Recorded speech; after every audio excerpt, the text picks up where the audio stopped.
લગાતાર કરી રહ્યા છે। ભુજમાં પાકિસ્તાનનો ડ્રોન હુમલો નિષ્ફળ ગયો છે।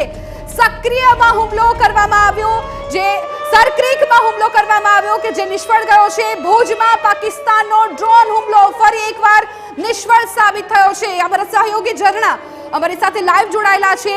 ઝરણા, એક બાદ એક હુમલાઓ છે એ પાકિસ્તાન કરતું આવ્યું છે, પરંતુ ભારત એનો જડબાતોડ જવાબ આપી રહ્યું છે અને અત્યારે સરક્રીકમાં પણ જે હુમલો કર્યો પાકિસ્તાને એ નિષ્ફળ ગયો છે।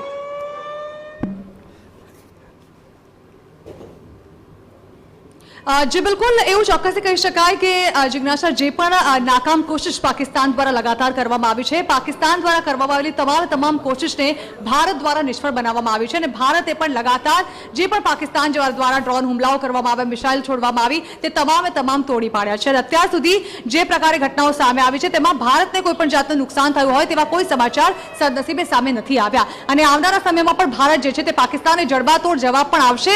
ન માત્ર જવાબ આપશે પરંતુ સામે હુમલો કરવાની પણ પૂરી રીતે તૈયારીઓ ભારતે કરી દીધી હોય તેવું લાગી રહ્યું છે અને ભારત આ પરિસ્થિતિ માટે સ્વાભાવિક છે કે પહેલાથી જ તૈયાર હતું।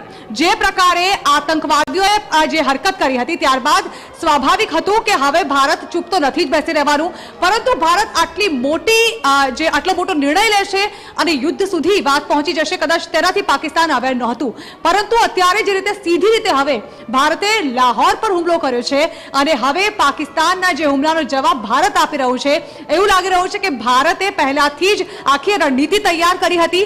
કદાચ જે બેઠકો ચાલી રહી હતી, કારણ કે 22 એપ્રિલે જે પહેલગામ અટેક થયો અને ત્યારબાદ જે આટલા દિવસ 15 દિવસનો જે ગેપ લેવામાં આવ્યો, ત્યારે 50 થી વધુ બેઠકો જે છે તે રક્ષા મંત્રાલય દ્વારા કરવામાં આવી હતી, પ્રધાનમંત્રી મોદીની અધ્યક્ષતામાં કરવામાં આવી હતી, ગૃહમંત્રી, સંરક્ષણ મંત્રી લગાતાર બેઠક કરી રહ્યા હતા। જે બેઠકો થઈ રહી હતી સમાચાર છે સરક્રીકમાં હુમલો નિષ્ફળ કરવામાં આવ્યો છે, કારણ કે પાકિસ્તાન તમામ 10 સરહદી રાજ્યોમાં હુમલો કરીને ભારતને પ્રભાવિત કરવાનો પ્રયત્ન કરી રહ્યું છે, પરંતુ ભારત તમામ તેના પ્રયત્નો નિષ્ફળ કરી રહ્યું છે। સરક્રીકમાં જે હુમલો કરવામાં આવ્યો તેને પણ નિષ્ફળ કરવામાં આવ્યો છે। આ શ્રેય ભારતની મજબૂત એર ડિફેન્સ સિસ્ટમને જાય છે। S-400 ના લીધે પાકિસ્તાનનો એક પણ મનસૂબો અત્યાર સુધી કાયમ નથી થયો અને આગળ પણ નહીં થાય, કારણ કે ભારતની 3 સેના એટલી જ મજબૂત છે।